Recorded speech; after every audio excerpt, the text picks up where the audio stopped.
Welcome to the premiere episode of MMA from London to LA.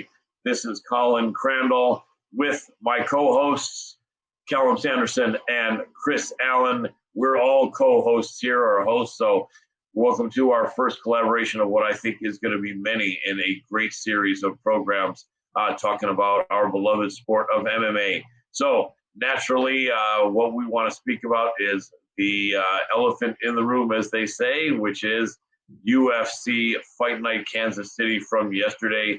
What an amazing show, gentlemen. What do you think? I think it lived up to expectations, did it not? Yeah, man, from start to finish. As soon as the prelim started, it was literally one of them sort of ones, like just you knew it was going to be a good night. I was actually watching it with a pal of mine who doesn't watch too much UFC, and I said, look, don't ever knock the prelims, and I'm glad it turned out the way it did because it proved my point. Completely agree. From start to finish, it was just great fight after great fight. A lot of great endings, some nice storylines in there. And Max did what Max seems to do against everyone that's not Volkanovski as well. So good night all in all. Absolutely so. I know that a lot of us, including myself, had questions about Max after that last fight with Volkanovski. The first two had been so close, and the last one, I think, was a shutout, if I recall, 5-0 Volkanovski. But man, Max is almost like this Terminator type of guy that no matter what happens, he keeps reinventing himself. And it's interesting because it's like I saw someone post somewhere, he just really went back to business against Arnold Allen. Now, in all respect, I felt Allen did win 2 rounds. I know that a couple of judges had it 4-1, but one of the judges had it correct 3 rounds. Sorry, 3 rounds to 2. So Allen did quite well, but it's amazing how good Volkanovski must be to have done that to Max. The only other thing I can think of, unless that was an off night for Max, I think I told you, both of you guys, that week that Max looked off, his hair looked off, he looked tired. So it's perhaps, he was a bit off, and Alex Volkanovski was just the fortunate recipient of that performance. But from what we saw last night, doesn't look like he missed a step if you take out that Alex fight. No, man. Could you imagine Arnold Allen fighting Volkanovski? Yeah, that's what I was gonna. Yeah, you wouldn't have to worry about the reach advantage too much. Obviously, Holloway keeps you away pretty well, but Volkanovski would get in there and swing with you. And that's Arnold Allen's world. Like as I said, if Arnold Allen only did what he did in round 5 and all the other rounds, he would have had a lot better chance. Indeed. So let's take a look at this card. I know not all of us watched every prelim. There was times that I have done that in the past. I like to do that whenever I can, but it wasn't possible last night. I know my mates the same. I believe perhaps one of them watched all of them, but not every fight had piqued the interest of MMA fans. So let's start here. Jocelyn Edwards, Lucy Pudilova, a couple of taller fighters. One of these split decisions that keeps on occurring and people keep winning bets on. So if there's anyone wagering, that's a tip from us. I think the percentage has tripled or quadrupled this year only with split decisions. Quite curious, isn't it? How would that happen after 30 years in a sport, that all of a sudden the amount of split decisions are nearly 33% higher than they used to be? Quite strange, isn't it? It is very strange. Very strange. Could be a little underlying thing there, but yeah, very strange. It is. I think it just shows the level, man. The level MMA's come up to. Everyone's just, and they're obviously well matched as well. But yeah. I didn't actually watch this fight, but I heard, wasn't it a bit of a robbery? Or was it a different one?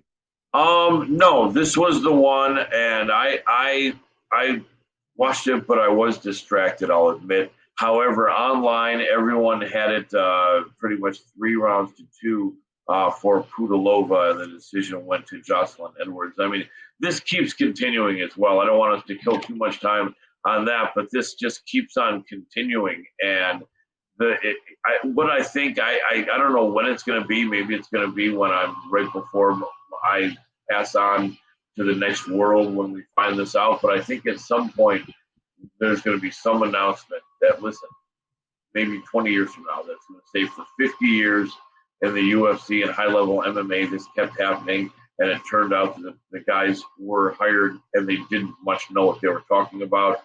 or there was some sort of gambling influence involved with Bob or who knows what. But it sure will be an interesting question. And I'm going to do something we're never going to do again, but I have to because I can see how dry my mouth is. Quite stupid of me, but I'm going to leave everyone to watch this beautiful scene for about 30 seconds. Mates, you want to continue with Gaston Bolanos, Aaron Phillips, no one cares about, Denise Gomes, Bruno Brazil. If any of you have one thought of Denise Gomes and Bruno Brazil, jump on that. If not, jump onto the Lando Veneta and Daniel Huber. Give me 30 minutes, 30 seconds rather, 30 seconds. I'll be back. Should we go into Lando? Because Lando is a fighter that everyone kind of remembers from him almost beating Ferguson when Ferguson was on that legendary run, but it hasn't really happened for him since then. Like in that fight against Ferguson, that was the first time we really saw Ferguson in real major trouble in a fight. And since then, obviously Ferguson went on his run, then he got stopped by Gaethje, and then it's kind of been a downfall since then. But Lando Venata, on the other hand, he's been up and down so much, and obviously loses this fight.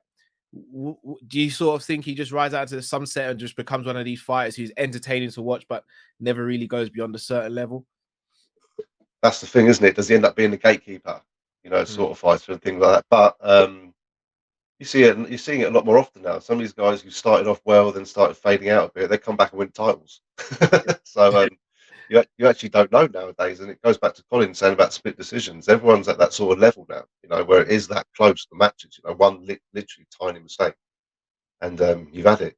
So that's literally why there's so many splits, and that's why all this stuff keeps happening, man. But hey, it's entertaining, and it's going to keep evolving as well. So it's only going to get better. Absolutely, he's the only fighter with the nickname Groovy in 2023, which I think is brilliant. I love that. It's starting to appear to me that he's a bit undersized for this division. And I think that's also difficult. If you're going to be older, at least have some length and some reach. I remember in boxing, that's one of the things that helped George Foreman a lot. I know this is happening right about when you gentlemen were being born. But yeah, George Foreman was a tall heavyweight at about 6'4", possibly the hardest or one of the hardest punchers in boxing history. And so even as he became slower and older in his second career, he actually fought, won the Olympic gold medal, and then competed until he was 27 or 8, and then took 10 years off and came back and competed again from 37 or 8 to like 46 and winning the title, I think, at age 44, 45. But he was slow and older, but because he was tall and had so much power, people didn't really crowd him. They didn't want to have a chance of being hit with one of those bombs, although slow moving it may be. But if you're going to be shorter, not really the best equation, but such a tough guy. Venata, such a tough guy. Zell Huber looks like, for real, he's a Hispanic guy, and anything with Huber sounds usually like German to me, but perhaps he's a German Hispanic guy. It's we got all kinds of good things going on out there with different great countries like those.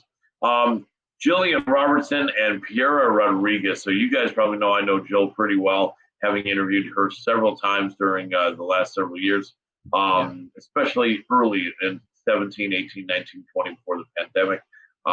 She hasn't done much interviews after that, but I've interviewed Dean Thomas, former UFC standout, her coach from the beginning. And I was a bit worried that the weight was going to be difficult for her, because listen to what we were looking at. It's very unusual. She's 27 years old. She's been a pro, I think, since she just turned 21, and she jumped into the UFC at 22. Maybe I may even be a year off of that, but very early on, and she competed outside of the UFC as a strawweight and only as a flyweight in the UFC. So she goes back to strawweight at age 27. It's quite odd, because usually you're smaller, and that's why you're at that lower weight class. But it's possible. With women, it's a bit difficult to cut weight compared to the men, which is not easy either. But I wasn't sure, but she looked great. She looked great at the weigh-ins. She did exactly what we all thought she would do, although a bit controversial. But to me, and I'd like your guys' opinion, that armbar was in. Jillian's a black belt, I believe, and competes in jiu-jitsu tournaments every year as well as MMA. And I think, in all honesty, even though women can be more limber with their joints and sometimes get out of arm bars, that was in there. And it's just, I have a feeling her elbow was getting damaged anyway, and would have got a lot more. So I think fighters need to stop a little bit of this, making it appear that they're checking, but they didn't tap or let their arm get broken. I know you hate to lose on national television, but I'm not trying to throw shade on Piera, but I don't feel that should have had to have been controversial. And all in all, I don't feel it is. What do you gents think? I agree.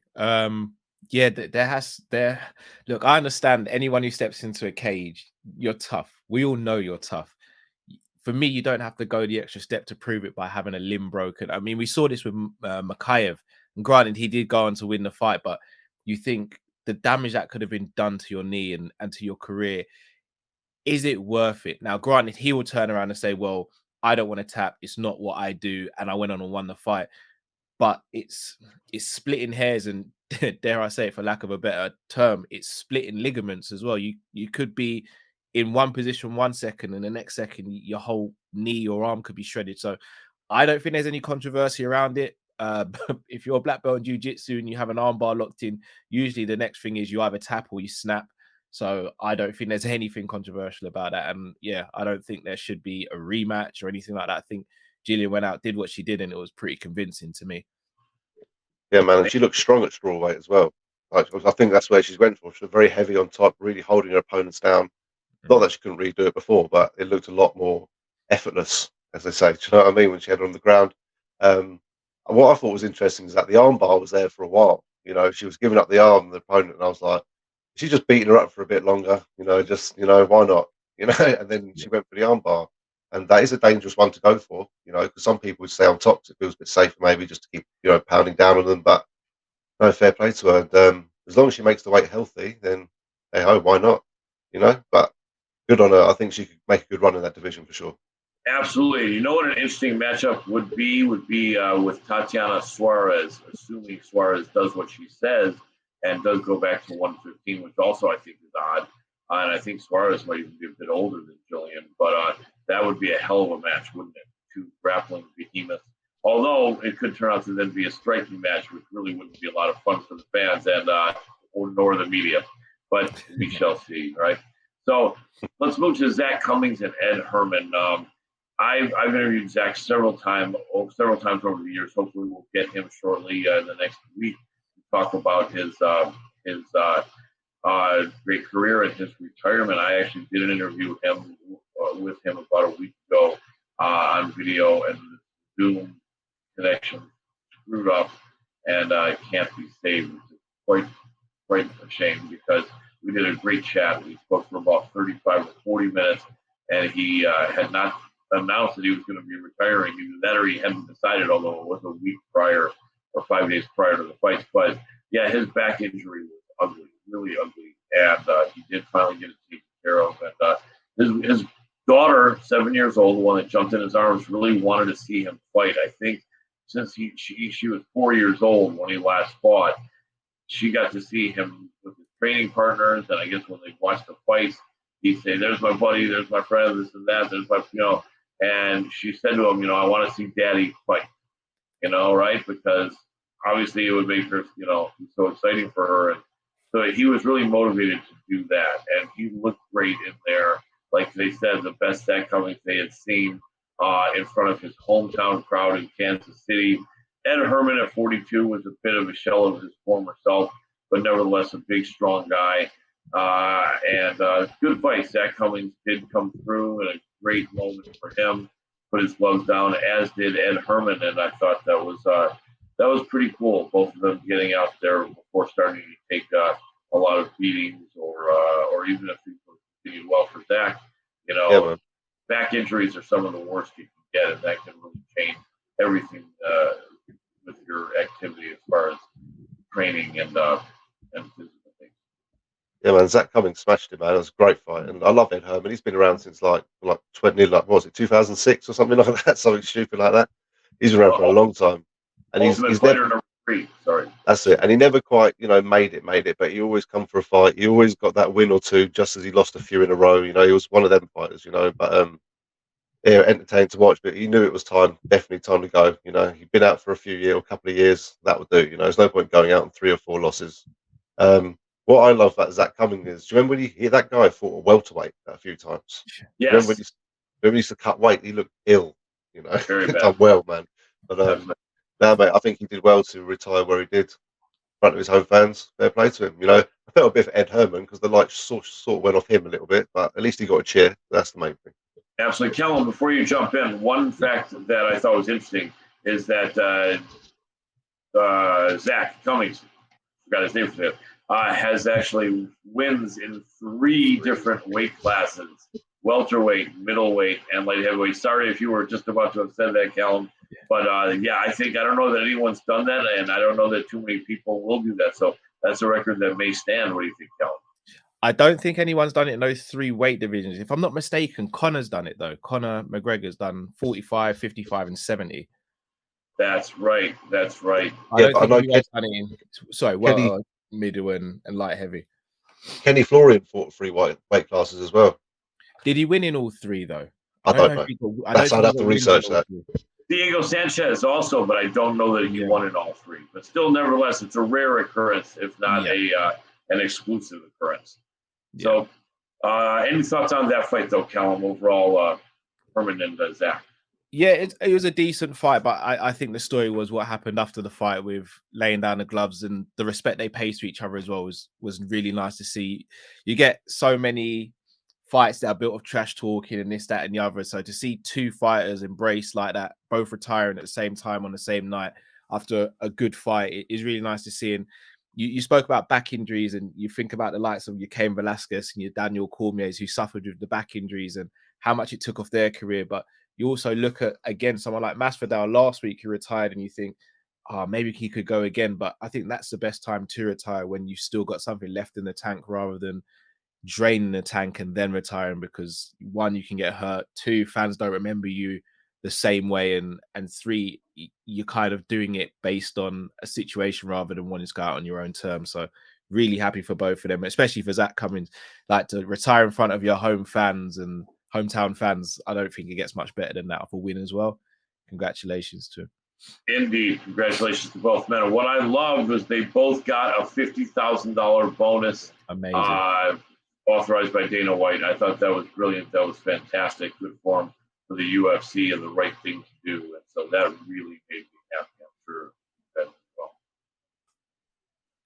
So let's move on to Brandon Royval, Mateus Nicolau. I had Royval in that, but I was very afraid because Nicolau is really tough. And it's funny, I was also a bit distracted for a part of that fight. And when they engaged and one guy caught the other guy, I couldn't tell who it was. I'm like, who's on top? Who is on top? Who's the one? And then it turned out to be Royval, which I think was unexpected. Man, it just shows that MMA, being the chess match of combat sports, anything can happen. In reality, Nicolau is a very sound fighter. Probably if Brandon threw that knee on 10 occasions that they fought 10 times, probably lucky if it lands once on Nicolau. But that was the once. And in reality, a knee coming up like that under the chin and the face, it's going to be hard to not be stopped with that. The only thing I remember is a north-south position in a pride fighting championship years ago with Igor Vovchanchin and Mark Coleman on top, where they allowed knees to the head, and Coleman being him in the head time after time. And I think most of us at that point felt Vovchanchin was not even human. I literally was walking, I'm like, no, that can't hurt. That can't hurt that guy. But then eventually he started dropping the knees downward on his face and the head, and Vovchanchin had a tap. But yeah, the knee to the head is a high impact technique, and there was nothing Mateus Nicolau could have done. Good show for Brandon Royval, who feels like he's never going to be on the prelims again, and at this point he shouldn't. And interesting that when a fighter says that, because everyone knows where they want to be, but I guess he was mad because his brother's in prison, couldn't watch that, but then they watched the pay-per-view in prison. I'm not sure how that works. That's kind of interesting. But nevertheless, what do you make, Steve? Well, correct me if I'm wrong, man. Yeah, but aren't these two like quite high? They're quite high-ranked fighters as well. Yeah. That fight on the, isn't he ranked 4 and 6? Isn't it? If am I saying that Yes, right? they are. They are. I mean, Yeah. See, and they're fighting quite low on the prelims. I'm trying to think back where they matched before, but the match got cancelled or something, and they've slotted it in. I can't remember. But yeah, when I was watching the prelims, I was like, this could be a main event on a fight night. You know? Yeah. That was interesting, but it wasn't like a main event. It was a war, man, and I feel sorry for when he got knocked out, because it's going to be another one of those snapshot moments that we've had with Frankie Edgar and all them things, with the face all knocked out and all like squished up and all that sort of stuff. Because when that knee hit him, it was almost like resting on there, and he looked like a rag doll. You know, it looked like savage, man. So yeah, man, but it's unfortunate, but man, he looked really good in that fight, though. Really good, really good. So yeah, again, someone who's lost a few, but look what's happened now. They've learned, they're evolving, and they're going to get to that next level. It's just it's all happening in front of us. Yeah, completely agree. I mean, if I'm not mistaken, Mateus's last fight was against Schnell. And I remember Schnell before that fight came through an absolute war, and you're thinking, can Schnell even be stopped? And he got stopped by Mateus Nicolau. So you're thinking going into this fight, how's Royval going to get the job done if he gets the job done? For him to do it in that manner, I think he's knocking on the door now of a title shot, or at least a number one contender shot. And if I'm not mistaken, he was the one who fought Moreno before Moreno got his first opportunity at Figueiredo, and he dislocated his shoulder in the fight, didn't he? Yes. So you see how crazy MMA is, because on another night he doesn't dislocate his shoulder. He could have won that fight and gone on to fight Figueiredo. We obviously don't know what would have happened in that fight, but Moreno's career could have been completely different. His career could have been completely different. But for him to reinvent himself after that dislocation and how he's come back, and that knockout win was just, it was picture perfect. Like the timing on that was phenomenal. So I'll be interested to see whether he gets because it's Pantoja next in theory, if he gets the winner of Pantoja and Moreno, or if he takes another fight in the meantime. That will be interesting to see. Pantoja's a beast, so either way, I'd be excited to watch. All right, mates, we have Bill Algeo and TJ Brown. Don't you think they should put Bill Algeo on the same card as Aljamain Sterling, who's called Aljo, right? You drive all of us crazy as to which Aljo that we're talking about. But nevertheless, Bill Algeo is a tough guy. He definitely was the taller, longer fighter in that matchup. Senor Perfecto and Mr. Perfect in English, and he's 17-7 with 5'11" featherweight, pretty tall, long, 33 years old, coming off a win. No, he had come off a split decision loss to Andre Feely, and he would have been on a 4-fight win streak. I wish I would have looked at that, because someone like that is usually quite determined to not leave it to the judges. And indeed he did. TJ Brown was 5'9", also tall for the weight class, 17-10, similar record. He had come off a win against Eric Silva. So competitive, though. Wins and losses going back and forth are quite common. What do you guys think about that fight if you had a chance to watch it? I thought it was a good fight. Again, fun while it lasted. You're right, two big guys for featherweight. And I think we're starting to see more of that at featherweight. You're starting to see some of these bigger guys cutting a bit more weight to get down to it. I remember when Conor was in the featherweight division, he was seen as a massive featherweight. But fast forward now, you've got people like Algeo. You had Zabit at one point. He was like 6'3" or something like that. He was huge for featherweight. So you're seeing more guys starting to diet properly and cut that weight. So it was a fun fight, good submission win. I'll be interested to see how they match him up next. I don't know if he is ready maybe for the top 15 just yet, but maybe he's just on the peripheral of getting a fight on that, so maybe 15 to 20 in terms of ranking. But it'd be interesting to see who they match him up with next. Indeed. Yeah, man. It was much needed win as well. I think both those guys were coming off a loss. I think, remember rightly. Might be incorrect, but no. But he was definitely coming off a loss, so definitely needed that win, mate, for sure, and did it in good fashion, mate. It's what you need as a finish, and you guys pretty much covered the rest of it. But what I wanted to say, what you mentioned, Callum, about the weight cut seems to be cutting a lot more weight. I know quite a few guys from the UK who have gone to fight in the UFC, and they've gone over there. They've come back and said those guys were massive. Like, how do they cut so much weight on the regional scene? People are cutting weight. He says these guys are cutting serious weight, and they're still coming in there and fighting strong. So obviously, I won't go into it because we're here all day. But I like how ONE FC do everything and rehydration. I like all that stuff. I think it's good. You shouldn't cut weight, but yeah, man. All I worry about is one day someone kills themselves doing it, and then that's the end, isn't it? Yeah, that's yeah. You know. So yeah, man. But yeah, it was a great fight. But again, I just don't want to see these guys killing themselves, cutting weight all the time. Yeah, I agree. Wrestlers, guys that grew up in the wrestling curriculum. A lot of Americans were starting wrestling in junior high school. I think there might even be some elementary school wrestling curriculum, I believe. And so a lot of them just do it for years. And it's crazy. I had one jiu-jitsu brother of mine that I trained with. When he was younger, they asked him if he could cut from like 158 to like 147, and he said yes. And then halfway through the cut, his coach said, "Could you get down to 139?" And then he was like, "Okay," And so it's just, very, very tough. But a lot of the American wrestlers have it down to science. Not that it's not difficult, but they can do it. It's amazing ability to deprive yourself of phytonutrients and food. Don't deprive yourself of, but nevertheless part of the fight landscape, as we know. Next up is Pedro Munoz, Chris Gutierrez, and I really did feel Munoz was going to win that fight, and his back was against the wall. Though. His back was really against the wall.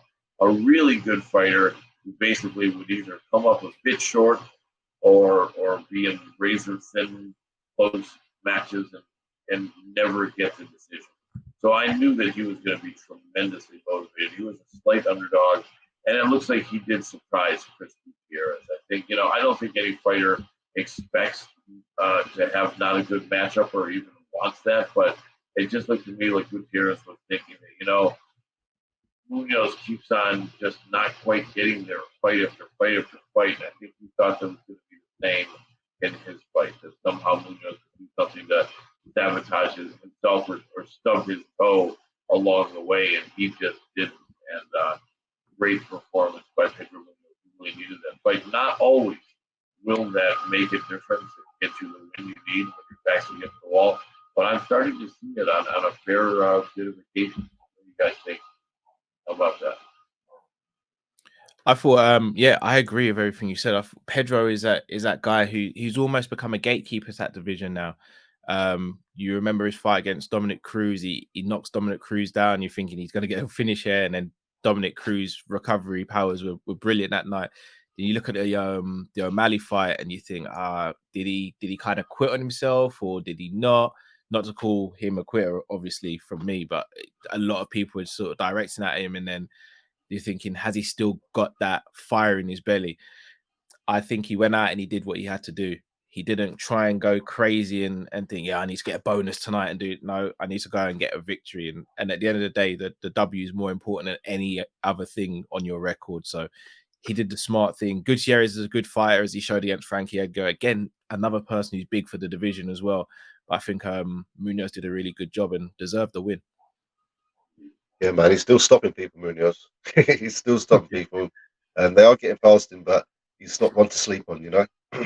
And Colin, did we miss a fight out? Did we miss the Clay Guida fight out? Yeah. Did I? I'm looking at. You know what? That actually was a Guida. We did. I stepped over the Guida fight. Yes, I did indeed. My favorite fighter, man. I know. The Carpenter is amazing. He really is. He was the caveman back in the day. We used to call him when we were younger, before we were less educated in UFC. It's people like that with that sort of look that attracted us to the sport back in the day. You know what I mean, as well, man. Because obviously WWF was rife back then. You know what I mean, and stuff. And everyone was like, "Oh, he's got long hair and he's beating people up." Wait, do you know what I mean? So, yeah, man, I think he was right to retire when he did. I don't know what his game plan was, but I'm not a cornerman, but I think you'd go for more takedowns if I was him, to be honest with you. Well, he actually did you hear anything after last night? Because as of last night, he had faked the retirement. He didn't mean it. He actually wanted the chance to change gloves, exchange gloves. Oh, man. So I'm looking at, nevertheless, I'm looking at Guida, and all of a sudden they put music on Guida's thing. It looks like he did not retire. Dana White's not very happy about that because he brought Daniel Cormier over to him leading up to him having something to say. And he said, no, you guys thought I was going to retire. No, not happening. I want to trade gloves with this man and thank him. And I want to say happy birthday to someone out there. And so, no, not retiring. And, that is a bit unfortunate. I was talking to another friend of mine and felt that would have been a good time. It really would have been a good time. Kind of like Zach. Zach off the win. His back wasn't going to probably handle all the hard training. And Guida physically seems like he's okay, but he's getting to the point that his game is kind of being exposed in his early 40s now, fighting at lightweight. And but no, apparently not. Although who knows? He'll come back in retirement. That was a tough fight. He just, was not as good a striker and was a step slower. And Garcia is a tough dude. But all respect to Guida. What do you guys think about how that fight played out? Well, for the younger fighters, man, the younger audience who didn't know much about Clay Guida till later on, go Google or YouTube Clay Guida versus Diego Sanchez. First of all, make sure you watch the face-off before they fight. And as in the cage, the ref balls and both things. The meanest thing you've ever seen. It's a Hall of Fame fight, isn't it? That fight? Yeah. Yeah, of course it is. Yeah. And man, that was when I was like, Clay Guida's my favourite fighter. I think I actually had my Sky for my TV remote. It was like a you could sticker you put over it sort of thing, and it was all hollowed out for the buttons and stuff. And it was my Clay Guida sticker on my Sky remote. I don't care. I'll admit that. I had a Donald Cerrone one as well. I don't care. Good taste, mate. Good taste for sure. Callum, what did you think about that fight? How that played out?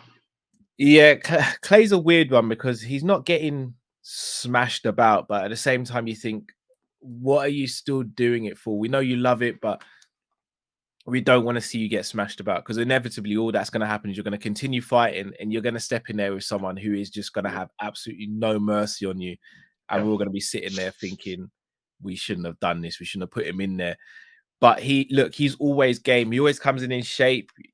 He's always fit and ready to go. He can go 5 rounds easily. And for him to do that at his age and not lose pace like that, then I really respect it. But I think yesterday would have been a good time to put time on it. But I wouldn't be surprised, and this is a little theory of mine, if he's waiting to try and hang around until UFC 300 and fight Jim Miller maybe. That's right, because Miller has said he is hanging around himself for that. So that would be brilliant. And maybe fighting guys similar age. I think Clay is maybe 2 years older than Jim, something like that, but same generation way back in the day. And that would be brilliant. All right, let's move on. I think it's because he cut his hair off, man. That's what's happened. He cut his hair off, man. That's it. The Sam said that's he it. lost his and superpower. And you know what I miss as well? Do you remember that footwork he used to do? He used to jump from side to side and bob his head. You don't see all that anymore, do you? From him, man. That's what I miss. All that, So straight to the hair. That's all right. Brilliant. Straight to the hair. Love that. All right, mates. Let's move on to Ion or Yuan or whatever they call him. All different things. Ian, you would have thought, but Kutalaba versus Tanner Boser dropping in weight. I interviewed Tanner a couple of days before that fight. Unique dude, tough Canadian guy, comes in with a mullet. He's got that smile of a professional hockey player, missing a tooth. Legit tough guy. He was the taller man, looked to be the bigger man as well, even though Kutalaba is a pretty strongly built guy. And to me, the fight was stopped too soon. Now, I know he had his arm pinned, but the position that he was in, while Kutalaba was pinning his arm, the punches weren't really like hard, flush punches where there was, your hip thrown into it, a lot of momentum. It was kind of an odd reaching out to the side type of thing. And Boser was starting to get up, and he was improving his position. And I thought the fight was stopped too soon. Not that it would have mattered, but it was a competitive fight. That was unfortunate. I think that Kutalaba just kind of got the jump on him and had some good fortune referee. I could be wrong. Curious to see what you guys thought. For me personally, I do agree. I don't think it was an awful stoppage, not by any stretch, but I do think it could have played out a bit longer. And look, I hate criticizing referees because it is something that you have a split second to think about. But we've seen fighters in way worse situations than that and been given a chance. And I was a little surprised when it was stopped. I thought, yeah, let's see how this plays out a little bit, and then the ref jumps in. You're like, it's a little bit early, in my opinion. Again, I'm not going to sit and say it's the worst stoppage. Maybe I can sympathize a little bit with the ref because he's thinking, right, he's not going to advance from this position, or he's still in danger. But sometimes you've got to let it play out a little bit longer just to give that fighter a chance, because you never know what can happen. Especially Kutalaba's sort of record, he does tend to fade after the first round, especially. So if they'd go out that first round, or even later in that first round, you don't know how that fight would have gone. But I do think it should have been allowed to play out a little bit longer. Yeah, man, I know what you mean. And I felt for Bosa a bit because he's having a bit of a bad time at the moment with some of the losses. He's 1-5, I think in his last 6, I think something like that, 1-4. 1-4 it is, yeah. And don't worry, he's fought tough people, Ilya Latifi, Andre Arlovsky. But to be honest with you, when you're Bosa coming in, you sort of need to be beating Arlovsky and Latifi. Those are the gatekeepers, and if you're not getting past them, and they're legends, don't get me wrong, but you understand where I'm coming from. Yeah. And if you don't beat them, then you're going to struggle, and be interesting to see what happens with the UFC now. I'm guessing he's got a 3-fight deal potentially, but 4 losses and 1 win in your last 5 is a tough one. I do feel for the guy, and especially with the stoppage, like you were saying, it just hurts that little bit more, doesn't it? Because you're like, I'm in a bad way anyway, and this is just bloody adding to it, Yeah. But that's MMA for you, man. And the referee, like you said, he doesn't have the angle we have to look at it. He's looking dead on straight at it. He hasn't got, like in football, soccer, whatever, where you got linesmen on the side of the pitch to talking your radio to you or anything. It's just you looking. And, they've talked about this action replay, check to see results and stuff. And I've never seen it used. I think it's got used once. But they need to have a look into that as well again, so the referee can actually have a look. And I'd like to see it for things like groin shots and stuff, so the ref can look up and look at the screen and say, like, well, I'll stop it. I'm going to look at it while I'm waiting this 5 minutes for you. And if it's not a groin shot, then, I'm going to take a point off you. Things like that, So yeah, I agree. I think they could use the replay more to their advantage, but they just need to figure out a way to implement it without affecting it too much. I agree. I think probably they're worried about it slowing down the show in many cases, because in several fights, things like that would happen. And then all of a sudden they've turned a 3-hour main card broadcast into a 4-hour main card broadcast. But I don't know. Probably that is part of the problem, because ESPN won't have other programs scheduled that probably they don't want to delay. Although I would think the UFC is probably one of the biggest attractions they have in their lineup, but nevertheless, that's probably part of what it is. But yeah, I agree.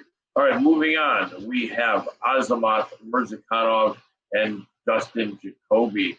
I really thought this was where the win streak of Murzakanov was going to come to an end. The man out of Russia, called the Professional, continues in his unbeaten streak, 13-0. He did not get a stoppage, so now he only has 10 stoppages out of 13, which is amazing. Still, and 9 of them KOs. One thing I noticed is the man just hits hard. Every shot he landed, you could hear the punches, and you could see the reaction on Dustin Jacoby's face. I mean, all I can say is my first thought is either this guy is like a young Fedor Emelianenko, or this guy's got something in his glove or in his hand wrapping. And if that's the case, then they ought to move him out of the league and move him out of the country, and Russia should move him off of the moon. That would be absolutely disgusting if that was the case. I would say, though, that has not ever occurred in the UFC, and if that's not the case, then instead of disgusting, the guy's just got hands of stone, like the boxing legend Roberto Munoz de Piedras, Duran, because, man, you rarely see that. He's a shorter guy for light heavyweight at 5'10", but he does seem to have somewhat long arms and a decent enough reach. But, man, the impact of his punches are brutal. It's like he's just kind of like they said about Gaethje, like Fiziev said about Gaethje. Every shot hurts. It's like every shot, and you can see the pop and the technique that he throws into it, and he just throws them with every shot is with bad intent to damage, and it does. Respect to Jacoby for taking it, but man, that guy's a beast. Yeah, man, he's going to be a problem, mate, as well. I think because he's say he's old, he's 34, so he's probably got maybe the heavier weights have a bit longer. To be fair, I reckon he's got about 6 years maximum. Do you know what I mean? And but man, it's another one off the Contender Series, mate. You know, off the Contender Series. You know, and Dana White found a good one there. So yeah, a lot of those guys are doing really well who are coming from that show, and it's just another example of it. And these Russians, mate, you know, forget about what their any issues in the politics we got with them. You know, their fighters are serious, mate. They know how to fight, and we've seen that with all different types. And Russia's a big place. It's not just Dagestan. There's a lot of other places as well. They're just as tough, you know. So it wouldn't surprise me if they're all champions at one point. You know, wouldn't surprise me. And again, big win for this guy. He's fighting a tough opponent. He's probably the toughest opponent to date. And yeah, he did okay. He didn't obviously it wasn't like spectacular, you know, but it was dominant enough and it was a decent fight. And I think Jacoby, though, don't take nothing away from me, he put up a good fight. It was a good fight, you know, to watch. But you know, at the end of the day, it's another win for him. Hopefully, he'll want to fight again soon. But I guess he's got his 3 rounds in the UFC now. I think he's only had a couple, so yeah, man, it's a good experience. Yeah, I agree. Jacoby, tough as anything, but again, I agree, Colin. Like you saw him in the first round, he was just busting him up. His face looked a mess after the first round. You're thinking everything he's hitting him with is getting a reaction, and Jacoby was almost looking at him just to say, "You shouldn't be able to hit this hard." It's right. It looked weird. Yeah, it was almost like he's never been hit like that before. So right. It was mad. I really would hate to think he's cheating. I would really hate to think that. There was a situation where a fighter had something in his gloves in boxing in the early 80s and pulverized another guy's face. And then I think years later, I think the guy killed himself. Yeah. And the old trick, the old nail in the glove, in the thumb. Yeah. The thumb. Yeah, it's like 60s, 50s sort of style. That. Yeah. Right. Also, Antonio Margarita as well. Before the Shane that's right. Fight. Remember, yeah, absolutely, man. They thought he was just a killer, and turns out he was cheating. But hopefully that's not the case. And if it's not the case, then this guy's a special dude. He just has heavy hands. Yeah, man. All right, mate. So let's move on to next, which is going to be the co-main event: Billy Quarantillo and Edson Barbosa. Man, it just shows in MMA the guy on a mad win streak going up against a guy not on a mad win streak, but mostly losing, can end up losing to that man who's been mostly losing. These guys are so tough. They're fighting for their career, and had Quarantillo not been caught by that knee, he was in the fight. I mean, Barbosa looked really great, man. Is there anyone in the sport in better shape than Edson Barbosa? I don't think so. What a body. When's the next time three of us are gonna get into that shape? Hopefully, but for me in my next life, I think it's gonna be. But is what it is. Barbosa's a double tough guy. At 145, he's especially dangerous. A lot of people don't realize the majority of his losses have been at 155. And let me examine that really quick, then I'll pass on the floor. His loss to Bryce Mitchell was a legitimate loss, but he did well there. Iga Chikadze, he did get stopped. I felt he had 2 splits in a row. Dan Ige and Paul Felder, those could really have been victories. I really felt, I think one of them, I forget which one. Ige should have won that fight. Yeah, was Barbosa's fight. And look at the guys he's lost to: Justin Gaethje, Habib, Kevin Lee when Kevin was at his best. But yeah, his kicks are dangerous. You can't stay in his range. But Billy wasn't really staying in his range. It's just that shot. I think just for whatever reason, I don't really think it was telegraphed that much. Although I'll admit I'm not as much a wrestling expert as I am jiu-jitsu. but it just seemed like Barbosa had that waiting for him and had been training that like crazy. And I think after there's a funny clip where he was explaining to his friends in the cage and to Billy how he really did train that, and it wasn't just a fluke. It's kind of weird. And like, listen, mate, I just knocked you out, but let me show you how I practiced for that technique in the gym. I think that was kind of odd, isn't it? Yeah, I think Edson Barbosa might be one of the most disrespected fighters in the UFC. You look at his resume, the guy has literally said no. He's never said no to a fight. Like, Right. he will fight anyone, whether it be 55, 45. And he's almost been a victim of that mentality, because you think if he had thought to himself, I'm going to be a little bit more coy with my career as opposed to being less of a company man, he could have potentially been in title fights or been higher up the rankings. But he is a martial artist at heart. He feels as though, right, I've got a skill set. I want to test it against every single person they put in front of me, and I'm going to do that. Often he comes up sort of short against your grapplers. But again, I think we're seeing more of this now. You're seeing Masvidal when he threw the flying knee with Askren. You're seeing Grasso. She trained for the back spinning kick of Valentina, caught Valentina. Gone are the days where these fighters are pulling off fluke wins and submissions and knockouts. They are seeing small deficiencies in other fighters now, and their coaches and themselves are working on this diligently. And I don't think this was a mistake at all. Like, he timed that to absolute perfection, and he has some of the best KOs we've seen in MMA history. You think of that, the one yesterday, Benil Dariush, similar to that as well. Yeah.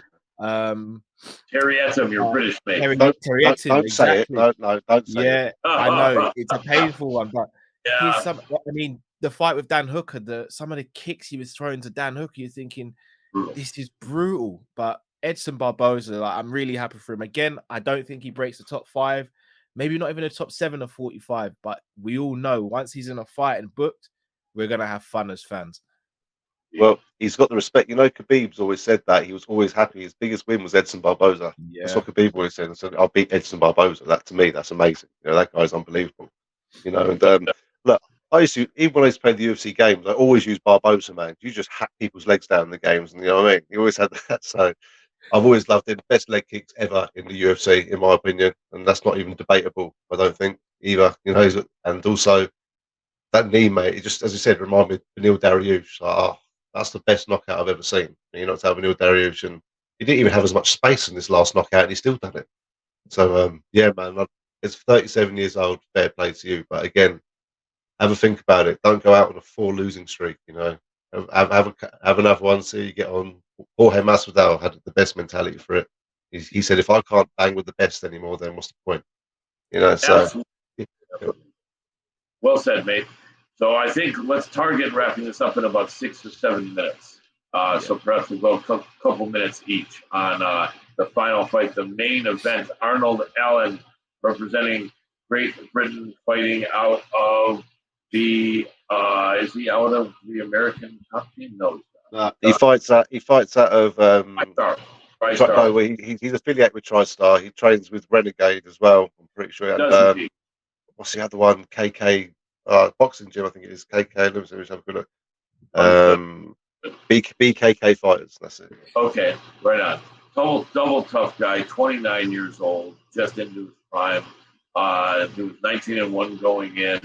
The shorter fighter by about 2.5 inches. What a brilliant fight. What I had been saying, and I was on the fence, but I was leaning Allen in that fight, but I knew it was a scary fight. What I had said was that if Max looks like he did against Volkanovski in that last title fight where he lost every round, the fight Arnold Allen should win. If Max comes back looking like he always used to, Allen still had a chance to win. But it would be a lot tougher, right? I thought it was a 3-2 fight. 2 judges had it 4-1. There's some people I've seen that had it 4-1. I think one guy put it the best. One guy said these rounds were so competitive that even though he had it 3 rounds to 2, he said I could have seen it as far as Max 4-1, but I could have also seen it Arnold Allen winning 3-2. I don't know that I would go that far, although I wouldn't have screamed. It would have been a bit odd, but it was a close fight. To me, it really seemed like Max just edged him 3-2 in a great fight. It's weird just what Max can do with people. He's so relaxed in there. He's got a chin of granite. Like you can't hurt this guy. And he's tall and rangy. He uses his length really well. He's got really good side to side movement and boxing, dynamics are really good. I thought Arnold might have shot in for a takedown more and been more of Mate, like. I was screaming that, Colin. I was just like, pin him up against the cage, man, or something, just stop standing with Max Holloway. And I've met Arnold Allen a few times in the UFC room, and he sparred with one of my fighters that I manage as well. He's probably the nicest guy you'll meet. You know what I mean? He's so down. He's so mellow, man. If he was any more laid back, he'd be lying down. That guy. You know what I mean? I believe it. Do you know what I mean? I'm telling you, and lovely bloke, mate. And he was doing the Leon Edwards run, wasn't he, Colin? You know what I mean? Yeah. Because he's not giving it all the mouth. He's taking the long way of doing things. He's Yes. fighting everyone. And unfortunately, Exactly. he didn't get past Max, but he could have beaten Max Holloway. I don't care if I like Max. I'm gonna be a bit biased. He could have beaten him if he fought in round 5 like he fought if he fought round 5 in the other 4 rounds. Obviously, if he keep it up for as long as he can, even for 3 rounds, then man, he could have won that fight. Max Holloway did not like that pressure like that at all. Right. And he hurt Max. He definitely won the 5th round, Adam. But I don't know, to be fair, Holloway did drop him. He did drop him right at the end, Holloway. Yeah. I had him winning the first and 5th. Is the rounds. Me too. Me too. I thought the first maybe. You know what I mean? But the second, mate. The thing is, I could have easily given it 2 up to Holloway. 4-1 or 3-2, I think's acceptable. Yeah, absolutely, indeed. Callum, what did you think on what your score was on that fight, and what would have been reasonable as far as if it was different than your score, and how it all played out? Yeah, I had it 3-2 Holloway. Funny enough, I saw Ariel Hawani tweeted, and he had it 3-2 to Arnold, and I was like, wow, fair enough. Again, I think the rounds were competitive. There wasn't a round where you look at it and go, oh, that was a complete shutout. Every single round was competitive. I had it 3-2 to Holloway. The biggest things I did take away from the fight, and Chris, I think you're right. I think the game plan. I think Arnold was just happy to be in there almost with Holloway, so he could now get the shine that he deserves. Like as you said, he's been doing the Leon Edwards route where he's been fighting, but no one's really paying attention to him like he should be. Really unlucky in the Calvin Kattar fight because Calvin Kattar picks up the injury. It almost felt as though he was like, I'm just happy to be able to showcase my abilities on a bigger stage with more eyes and more people speaking about me. And he's a lovely guy. You can just tell from his interviews and everything. I wonder if he was maybe too nice to Max though, and too nice in and around the rounds and stuff. Like after the end of every round, it almost seemed like he was grateful to Max that Max was fighting him. And I wanted to see that little bit more spite in him, because I agree. I do think he could have beaten Max, but there just seemed to be something holding him back a little bit. Granted, Max is phenomenal. Like Max is he's probably in my top 3 favorite fighters. And the chin, he may have the greatest chin in MMA history. Like you look at people like John Jones and people like John Jones got a great chin as well, but John Jones rarely gets hit on the chin flush. Max gets hit on the chin flush virtually every single fight he has. And he just looks back at the opponent and says, it's not going to do anything.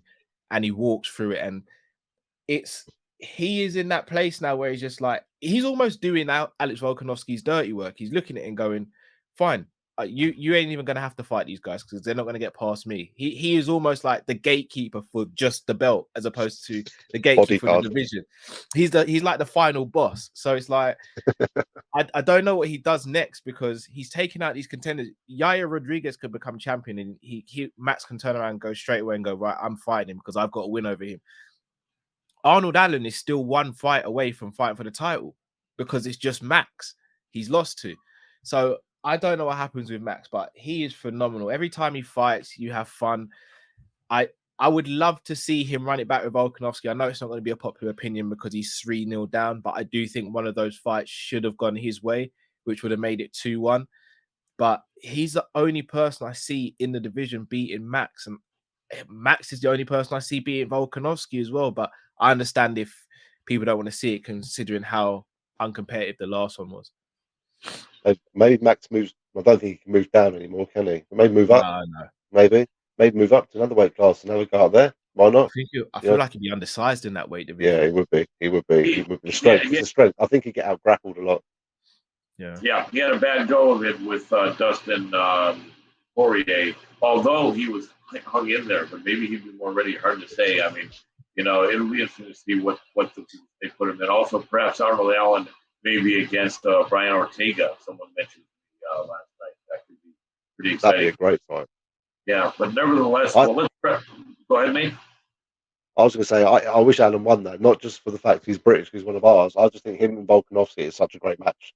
I mean, they would literally just swing at each other, man. Like I said, Max Holloway, best combinations you'll see. He'll hit you 3 or 4 times and you've hit him once. Stuff like that. But Volkanovski won't do that. He'll just swing at you and go for it. And I think that would have been such a good matchup to have as well.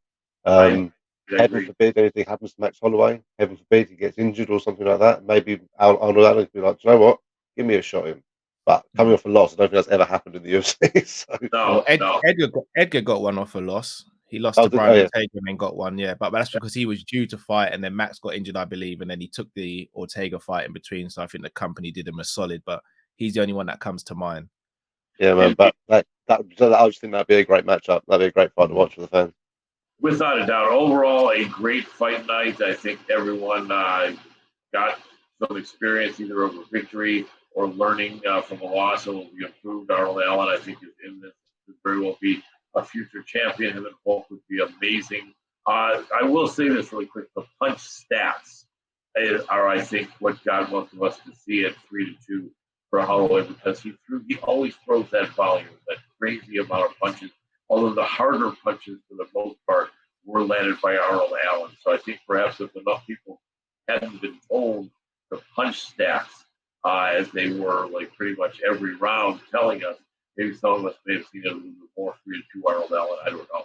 But it was a close fight. Nevertheless, I think we should wrap it up here. I'm glad we have that clock there. I didn't see it for a minute. But, man, this has been great. What I want to let everyone know is that what we're going to do is we're going to have guests on here. And you'll be able to actually see the 3 of us as a panel for the celebrity fight guests. So look out for that, because that's going to be a big part of what we do. But chopping it up, as you guys like to do, and I love to do that with my friends here. My mates in England is something that I really enjoy, and I think you're going to enjoy this great series, MMA from London to LA. And before we sign off, if you want to give a last thought, Callum, and also your best social medias, and then Chris, and then I'll wrap it up, and then each time a different one of us will bring it in and wrap it up. Yeah, really enjoyed the card. And yeah, I'm interested to see what happens with Max next. Really interested. But yeah, you can find me at Callum Sanderson, all platforms, whether it be Twitter, Facebook, Instagram, anything, at Callum Sanderson. And yeah, we're happy to talk about MMA. Absolutely, mate. You're welcome to also mention your other show if you'd like. Go ahead. Yeah, so I have a show I do mainly around like the main cards of events. So the Sanderson Show. So yeah, doing it in the UK is pretty rough because we have to do it from 3 till like 6 in the morning, but it's all good fun when there's good fights. So yeah. Absolutely. Thank you. Always great chatting with you, mate. Go ahead, Chris. Let people know. Oh, man, that's dedication, man. Fair play, sir. Chris Allen MMA. That's Allen, Allen. Yeah, man. Chris Allen MMA on all platforms. You'll find everything there. I've got too much to go through, Colin. I'm fight promoting at the moment. I'm going to UFC events for you. You know what I mean? I'm matchmaking, managing fighters, getting contracts for them in Cage Warriors. Things. Oh, man, it's just giving me a headache. But yeah, man, it's all good fun. Lucky we love it, eh? Yes, indeed. Absolutely. Well, it was great chatting with you guys. I hope you, the viewing audience, enjoyed this premiere episode of MMA from London to LA. I won't have this garbage in the back of my virtual background next time, but I was already out of my seat once. So this neither of these things will happen again. So you can have a greater view and won't miss me for the 30 seconds I was gone. Appreciate you all, and I think that's it. We'll see you next time on MMA from London to LA.